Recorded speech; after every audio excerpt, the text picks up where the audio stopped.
سورہ مریم آیت نمبر 37۔ اعوذ باللہ من الشیطان الرجیم، بسم اللہ الرحمن الرحیم۔ فاختلف الاحزاب من بینہم فویل للذین کفروا من مشہد یوم عظیم۔ سو اختلاف کیا مختلف گروہوں نے آپس میں، پس ہلاکت اور شدید عذاب ہے ان کافروں کے لیے بڑے دن کے آنے سے۔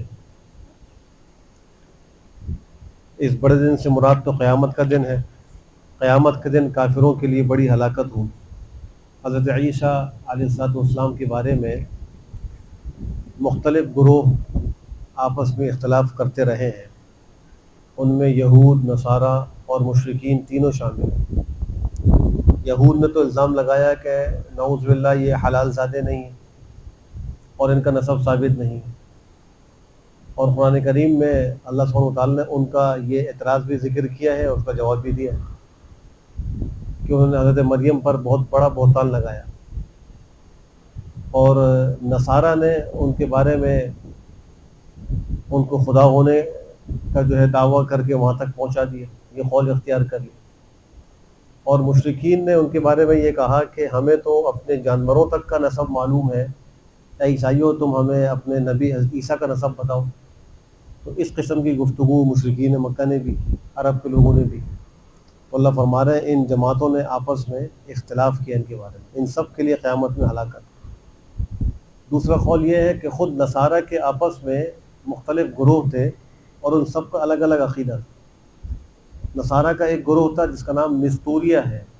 نستوریہ کا عقیدہ یہ تھا کہ 3 خدا ہیں اور حضرت عیسیٰ ان میں سے ایک ہے، ایک تو اللہ ہے، ایک حضرت عیسیٰ ہے، اور تیسرے کے بارے میں 2 رائے تھیں، یا تو حضرت بی بی مریم ہے یا روح القدس جبریل امین ہے۔ تو یہ ان کے بارے میں ان کا عقیدہ تھا نستوریہ کا۔ دوسرا فرقہ ہے یعقوبیہ، جن کا عقیدہ یہ تھا کہ حضرت عیسیٰ علیہ السلام کے اندر اللہ کی ذات حلول کر گئی ہے اور دونوں آپس میں گڈمڈ ہو گئے، اور وہ کہتے تھے کہ بس مسیح وہی اللہ ہے، اور جو ان سے خارق عادت افعال بطور معجزے کے صادر ہوتے تھے ان لوگ کہتے تھے کہ یہ خدائی افعال ہیں۔ وہ مردے کو زندہ کر دیتے ہیں، اور مادرزاد اندھے کے اوپر ہاتھ پھیرتے ہیں وہ بینا ہو جاتا ہے، اور کوڑ کے مریض پہ ہاتھ پھیرتے ہیں وہ ٹھیک ٹھاک ہو جاتا ہے۔ تو ان کو وہ کہتے ہیں یہ خدائی افعال ہے، تو یہ خود خدا ہو۔ حالانکہ ان لوگوں سے ایک سوال یہ کیا جاتا ہے کہ اگر تم کہتے ہو کہ عیسیٰ ہی خدا ہیں، تو جب سولی تمہارے عقیدے کے مطابق ان کو دی گئی، 4 قسم کی اناجیل آج بھی موجود ہیں جن کو کہتے ہیں اناجیل اربعہ، ان سب میں لکھا ہوا ہے کہ حضرت عیسیٰ کو سولی دے دی گئی، تو ان کا عقیدہ تو یہ ہے۔ جبکہ اسلام کا عقیدہ یہ ہے کہ وما قتلوہ وما صلبوہ ولکن شبہ لہ، نہ ان کو نہ قتل کیا نہ سولی دی، بل رفعہ اللہ، اللہ نے ان کو اپنے پاس اوپر اٹھا لیا۔ یہ اسلام کا عقیدہ ہے۔ تو ان کی 4 اناجیل کے اندر یہ لکھا ہوا ہے کہ حضرت عیسیٰ کو سولی دے دی گئی۔ تو سوال ان سے یہ ہوتا ہے کہ اگر تم یہ کہتے ہو کہ عیسیٰ کے اندر خدا کی ذات حلول کر گئی ہے، تو سولی دیتے وقت اللہ کی ذات ان کے اندر موجود تھی یا موجود نہیں تھی؟ اگر موجود تھی تو گویا ان کو بھی، اللہ کو بھی سولی دے دی گئی، اور اگر موجود نہیں تھی تو ہمارا عقیدہ کیا ہوا کہ حضرت عیسیٰ کے اندر خدا موجود ہے؟ تو ایسی فضول قسم کا عقیدہ جس کا نہ کوئی سر ہے نہ کوئی پیر۔ اور تیسرا فرقہ تھا جس کو ملکائیہ کہتے ہیں، وہ کہتے تھے کہ حضرت عیسیٰ ابن اللہ ہے، چونکہ بغیر باپ کے پیدا ہوئے تو وہ اللہ کے بیٹے۔ تو خود نصارہ کے گروہ ان کے بارے میں آپس سے مختلف ہو گئے۔ اللہ فرما رہے ہیں ایسے کافروں کے لیے قیامت کا دن بڑی ہلاکت۔ اسمع بهم وابصر یوم یأتوننا لیکن الظالمون اليوم فی ضلال مبین۔ کیا خوب سنتے ہیں اور کیا خوب دیکھتے ہیں جس دن ہمارے پاس آئیں گے، یعنی جب قیامت کے دن ہمارے پاس آئیں گے تو خوب سن رہے ہوں گے، جو بات کہی جا رہی ہوگی اس کو سنیں گے، اور خوب دیکھ رہے ہوں گے۔ ان کے ہاتھ میں نامہ اعمال ہوں گے، اپنے ساری زندگی کے اعمال پڑھ رہے ہوں گے۔ کہا جائے گا اقرأ کتابک کفیٰ بنفسک اليوم علیک حسیبا۔ روایتوں میں آتا ہے کہ جب وہ بندہ اپنا نامہ اعمال پڑھے گا، جو کافر و مشرک بندہ ہے، تو اللہ اس سے کہیں گے تم نے پڑھ لیا؟ وہ کہے گا جی میں نے پڑھ لیا۔ اللہ فرمائیں کیا میرے لکھنے والے فرشتوں نے کوئی غلطی تو نہیں کی، کوئی ظلم تو نہیں کیا؟ کہے گا نہیں کوئی ظلم نہیں کیا۔ کہیں ایسا نہیں کہ تم نے کوئی گناہ نہ کیا ہو وہ لکھ دیا گیا ہو۔ کوئی نیکی کی ہو نہ لکھی ہو، لیکن نہیں، ایسا کچھ بھی نہیں. لا یغادر صغیرۃ ولا کبیرۃ الا احصاها. وہ خود کہیں گے ما لہذا الکتاب، کیا ہو گیا اس نامہ اعمال کو، اس نے نہ کوئی چھوٹی بات چھوڑی ہے نہ کوئی بڑی بات چھوڑی ہے، سب کو شمار کر کے گن کے رکھا ہے. تو خود اس کا اقرار کریں گے. اللہ فرما رہے خوب دیکھیں گے بھی اس کو اور خوب سنیں گے بھی جس دن وہ ہمارے پاس آئیں گے. لیکن ظالم لوگ آج کے دن بڑی کھلی گمراہی میں پڑے ہوئے ہیں. آج دنیا میں تو کھلی گمراہی میں پڑے ہوئے ہیں، جب ہمارے پاس آئیں گے تو اس وقت ان کو پتہ لگ جائے گا کہ دنیا میں جو کچھ کیا اس کا کیا نتیجہ ہے. وَأَنذِرْهُمْ يَوْمَ الْحَسْرَةِ إِذْ قُضِيَ الْأَمْرُ وَهُمْ فِي غَفْلَةٍ وَهُمْ لَا يُؤْمِنُونَ. اور اے نبی ان کو ڈرائیے حسرت کے دن سے. قیامت کا دن جو ہوگا اس کو کہا جاتا ہے یوم الحسرہ. جو نافرمان گناہگار کفار و مشرک ہے اس دن وہ حسرت کریں گے، آئے کاش ہم نے ایسا نہ کیا ہوتا، کاش ہم نے ایسا نہ کیا ہوتا، اس حسرت کا اظہار کریں. لیکن جو اللہ کے نیک بندے ہیں، موحد لوگ ہیں، وہ تو یہ حسرت نہیں کریں گے. لیکن مشرک گناہگار اور کافر حسرت کریں گے. وہ کہیں گے یا لیت اتخذت مع الرسول سبیلا، کاش دنیا میں نے رسول کے ساتھ کوئی راستہ ہی اختیار کر لیا ہوتا، رسول کے اتباع کر لی ہوتی، ان کی بات مان لی ہوتی. اور پھر کبھی کہے گا کہ کاش کہ میں نے فلاں کو دوست نہ بنایا ہوتا، میں نے فلاں کو دوست بنایا، اس نے مجھے برباد کر دیا. اس طریقے سے وہ حسرتوں کا اظہار کر رہا ہوگا. اللہ فرما رہے ہیں کہ ان کو حسرت کے دن سے ڈرائیے جب معاملات کا فیصلہ کر دیا جائے گا اور وہ غفلت میں ہیں اور وہ ایمان لے کر نہیں آتے. اِنَّا نَحْنُ نَرِثُ الْأَرْضَ وَمَنْ عَلَيْهَا وَإِلَيْنَا يُرْجَعُونَ. بے شک ہم ہی زمین کے مالک ہوں گے اور جو ان پر ہیں ان کے بھی ہم مالک ہوں گے اور ہمارے ہی پاس وہ لوٹائے جائیں گے. یعنی قیامت کے دن جب سب لوگ ہمارے پاس آئیں گے تو ساری زمین کے مالک ہم ہوں گے. اس کو کوئی بھی کسی ملکیت کا دعویٰ نہیں کر سکے گا، بلکہ جب اللہ اعلان فرمائیں گے لمن الملک اليوم، آج بادشاہت ہے کس کی، تو کوئی جواب بھی نہیں دے گا. اللہ خود فرمائیں گے للہ الواحد القہار، ایک اکیلے اللہ قہار ذات کے لیے آج بادشاہت ہے، آج کسی کی بادشاہت نہیں، اور سب میں لوٹ کے ہمارے پاس آنا ہے. وَاذْكُرْ فِي الْكِتَابِ إِبْرَاهِيمَ إِنَّهُ كَانَ صِدِّيقًا نَبِيًّا. سورہ مریم میں جیسے شروع صورت کے اندر حضرت زکریا اور یحییٰ علیہ السلام کا قصہ ذکر ہوا، اس کے بعد حضرت مریم کا قصہ ذکر ہوا اور حضرت عیسیٰ کی پیدائش کا، اور پھر ان کے قوم کے پاس لے کر آنے کا اور ان کے ساتھ ان کی جو گفتگو ہوئی اس کا تذکرہ ہوا. اب ان آیات کا حضرت ابراہیم علیہ السلام کا قصہ ذکر کیا جا رہا ہے. حضرت ابراہیم کا زمانہ حضرت نوح علیہ السلام کے زمانے کے تقریباً 1709 سال کے بعد ہے، 17 صدیوں کے بعد یہ آئے. اور جب اللہ نے ان کو مبعوث کیا تو جو ان کی قوم تھی وہ دو قسم کے شرک میں مبتلا تھی.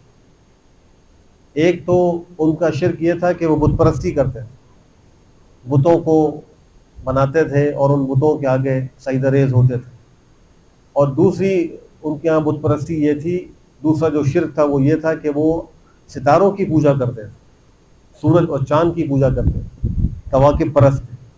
اسی لیے سورہ انعام کے اندر حضرت ابراہیم علیہ السلام کا وہ مکالمہ اپنی قوم کے ساتھ ہم نے پڑھ لیا، جس کے اندر وہ اپنی قوم کو مختلف انداز سے دعوت دے رہے ہیں. کبھی کہتے ہیں کہ یہ جو ستارہ ہے جو نکلا ہے چمکتا ہوا یہ میرا رب ہے تمہارے خیال کے مطابق. جب وہ غروب ہو جاتا تو کہتے ہیں کہ یہ تو میرا رب نہیں ہو سکتا. پھر کبھی کہتے ہیں کہ چاند میرا رب ہے تمہارے خیال کے مطابق. جب وہ بھی غروب ہو گیا تو کہا کہ یہ میرا رب نہیں ہو سکتا. پھر کہا کہ یہ سورج میرا رب ہے تمہارے خیال کے مطابق اور یہ تو سب سے بڑا ہے. لیکن جب وہ بھی غروب ہوا تو کہا کہ میں تم سب سے بری ہوں، تمہارے شرک سے بری ہوں. تو وہاں اپنی قوم سے جو وہ مکالمہ کر رہے ہیں اس کے اندر بھی ان کے جو ستاروں اور سورج کی پرستش کا حال ہے اس کو سامنے رکھ کر ان سے مکالمہ کر رہے ہیں. تو یہ دو قسم کے کفر میں مبتلا تھے، ایک بت پرستی میں اور ایک کواکب پرستی. حضرت ابراہیم صلی اللہ علیہ وسلم نے دونوں کے اعتبار سے ان کو دعوت دی اور دونوں عقیدوں کا رد کیا کہ یہ غلط عقیدے ہیں، تمہارے اپنی اصلاح کرو. اور پھر اتفاق یہ دیکھیے کہ جس گھر میں اللہ نے ان کو پیدا کیا ان کا والد جو ہے وہ اس زمانے کے مشرک بادشاہ کا ایک وزیر تھا اور وہ بت ساز اور بت فروش تھا. بت خود بھی بناتا تھا اور بت کو فروخت بھی کرتا تھا. اللہ نے اسی کے گھر میں اس کے بیٹے کو پیدا کیا جو بت شکن تھا. اس نے ان بتوں کے خلاف ان کو کہا کہ یہ غلط ہے، ایسا مت کرو، ایک اکیلے اللہ کی عبادت کرو. تو اس قصے میں اور یہاں ان آیات میں انہوں نے جو بار بار اپنے والد صاحب کو نصیحت کی اس کا تذکرہ ہے، اور پھر ان کے والد کا جو رویہ تھا اس کا تذکرہ ہے۔ اللہ فرما رہے ہیں یاد کیجئے کتاب میں ابراہیم کے قصے کو، بے شک وہ بڑے ہی سچے نبی تھے، سچے تھے، اللہ کے نبی تھے۔ یہ ان کی خاص صفت تھی کہ ان کے اندر اللہ نے صدق رکھا تھا، اور وہ سچ کے سوا کوئی بات نہیں کرتے تھے۔ اذ قال لأبيه يا أبت لم تعبد ما لا يسمع ولا يبصر ولا يغني عنك شيئا، جب کہا انہوں نے اپنے والد صاحب سے اے میرے ابا جان، اب دیکھیے کتنا خوبصورت خطاب کر رہے ہیں، بار بار کریں یا ابتی، اے میرے ابا جان، اے میرے ابا جان۔ یہ تو پیغمبر کے اخلاق ہے۔ آپ کیوں عبادت کرتے ہیں ایسوں کی جو نہ سن سکتے ہیں، نہ دیکھ سکتے ہیں، اور نہ آپ کے کچھ کام آ سکتے ہیں؟ یہ بت نہ سنتے ہیں، نہ دیکھتے، نہ آپ کے کام آ سکتے ہیں۔ یا ابت انی قد جاءنی من العلم ما لم یأتک فاتبعنی اہدک صراطا سویا، اے میرے ابا جان، بے شک میرے پاس تو علم آ چکا ہے، وہ جو آپ کے پاس نہیں آیا۔ آپ میری بات مان لیجئے، میں آپ کو سیدھے راستے کی رہنمائی کروں گا۔ تو یہاں اپنے والد صاحب کو وہ دعوت دے رہے ہیں کہ میرے پاس جو علم آیا ہے، نبوت کا علم ہے، توحید کا علم ہے، وہ آپ کے پاس نہیں آیا۔ آپ میری بات مان لیجئے، میں آپ کو سیدھا راستہ بتلاتا ہوں کہ سیدھا راستہ کون سا ہے، اللہ تک پہنچنے والا راستہ کون سا ہے۔ یا ابت لا تعبد الشیطان ان الشیطان کان للرحمن عصیا، اے میرے ابا جان، آپ شیطان کی بات مت کیجیے، بے شک شیطان تو پروردگار کا بڑا ہی نافرمان ہے۔ یا ابت انی اخاف ان یمسک عذاب من الرحمن فتکون للشیطان ولیا، اے میرے ابا جان، میں اندیشہ رکھتا ہوں اس بات کا کہ آپ کو رحمان کی طرف سے کوئی عذاب پہنچ جائے، پھر آپ ہو جائیں گے شیطان کے دوست۔ یعنی قبر کا عذاب، یا دنیا میں کوئی اللہ کا عذاب، یا آخرت کا عذاب آپ کو پہنچ جائے، اگر آپ توبہ طائب نہیں ہوئے تو انجام کار آپ عذاب میں گرفتار ہوں گے، شیطان کے ساتھی بن جائیں گے۔ تو یہ 4 دفعہ اپنے والد صاحب کو انہوں نے باری باری خطاب کیا۔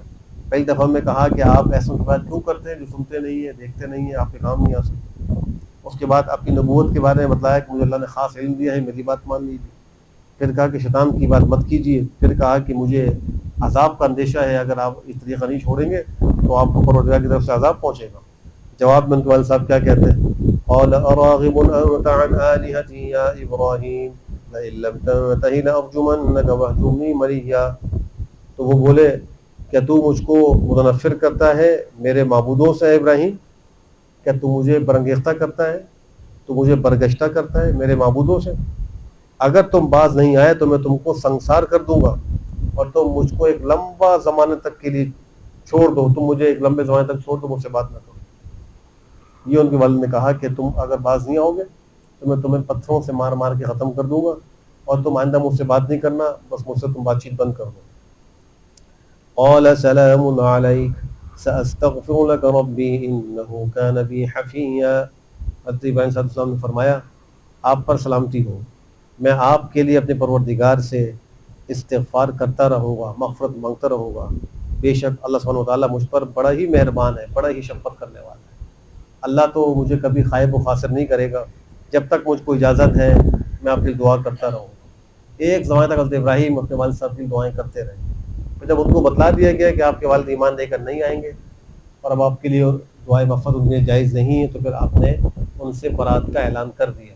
اب یہی حکم ہے کہ مشرک اور کافر جو مر جائے اس کے لیے مغفرت کی دعا نہیں، اس کے لیے آخرت کی نجات کی دعا نہیں کی جا سکتی، جائز نہیں۔ البتہ جب تک کافر زندہ ہے تو اس کے لیے ہدایت کی دعا کی جا سکتی ہے کہ اللہ اس کو ہدایت دے، یہ دعا کر سکتے ہیں، لیکن جو ہے مرنے کے بعد کفر میں خدا نخواستہ کوئی مر جائے اب اس کی بخشش کی دعا نہیں ہوگی۔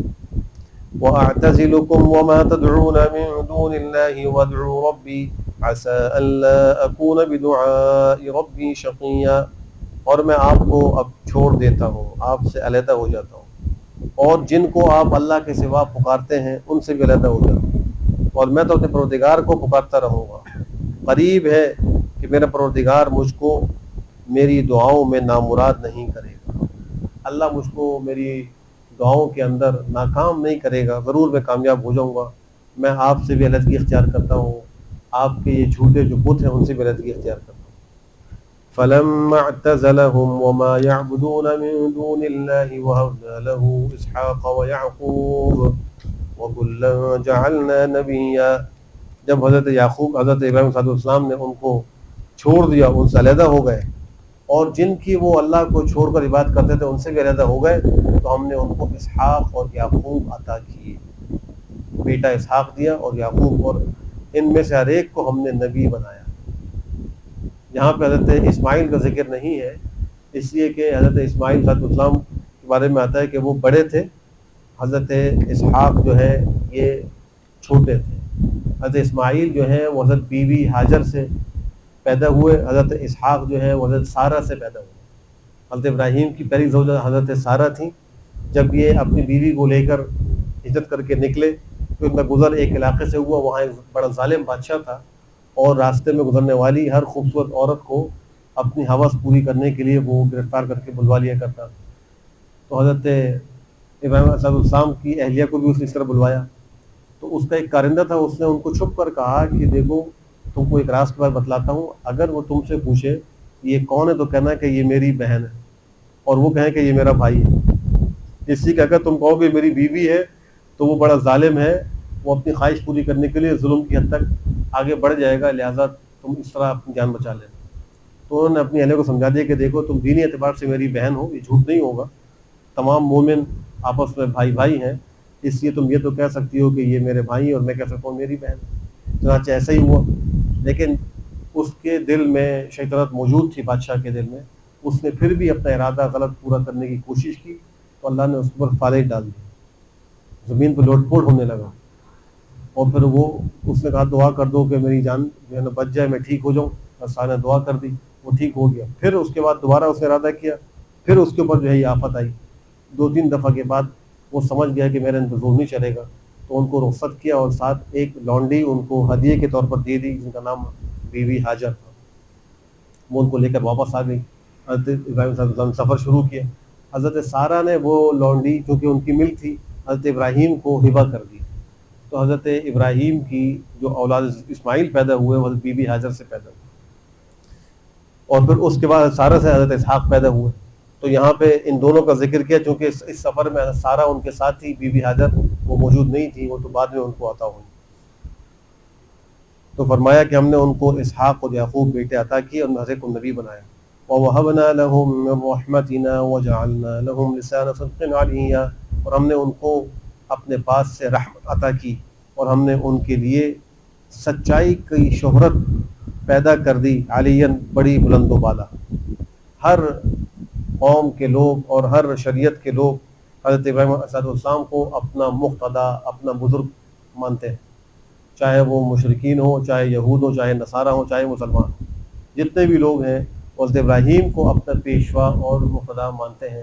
ایک مقام پر اللہ نے خود فرمایا کہ ان ابراہیم کان امۃ قانتا للہ حنیفا ولم یکن من المشرکین، کہ وہ خود اپنی ذات میں ایک پیشوا اور امت تھے، اور سارے ہی اقوام کے لوگ ان کی عزت کرتے تھے. یہ اللہ نے ان کو ایک خاص ثمر عطا کیا. حضرت ابراہیم کے قصے میں یہ بھی آتا ہے کہ جب اس زمانے کا جو بادشاہ تھا نمروز بن کنعان، وہ بھی مشرک تھا، اس نے ان کو بلا کر آگ میں جلانے کی کوشش کی. تو اس نے کئی مہینوں تک آگ کو دہکایا اور پھر منجنیق میں رکھ کر ان کو اس میں ڈالا گیا رسیوں سے باندھ کے. اور ان کے والد آزر بھی وہ تماشا دیکھ رہے تھے، دیگر لوگ بھی بیٹھ کر تماشا دیکھ رہے تھے کہ اب جو ہے نا یہ آگ میں جلیں گے. لیکن اللہ نے اس آگ کو ان کے لیے گلزار بنا دیا. اس آگ نے ان کی رسیوں کو تو جلایا جو جس سے ان کے ہاتھ پیروں کو باندھا گیا تھا، اور بقیہ جو ہے کوئی ان کو نقصان نہیں پہنچایا، ان کے لیے گلزار بن گئی. وہ صحیح سالم وہاں سے باہر آ گئے. لیکن ان لوگوں نے پھر بھی اس معجزے کو دیکھ کر ایمان قبول نہیں کیا، اپنی ہٹ درمی کو نہیں چھوڑا. اس لیے کہ جب انسان ضد پر آ جائے تو پھر وہ کسی دلیل کو نہیں مانتا. اس کے سامنے بڑی سی بڑی کوئی دلیل پیش کر دی جائے وہ اپنی ضد پر اڑا رہتا ہے، جمع رہتا ہے. تو یہ بڑی خطرناک چیز ہے.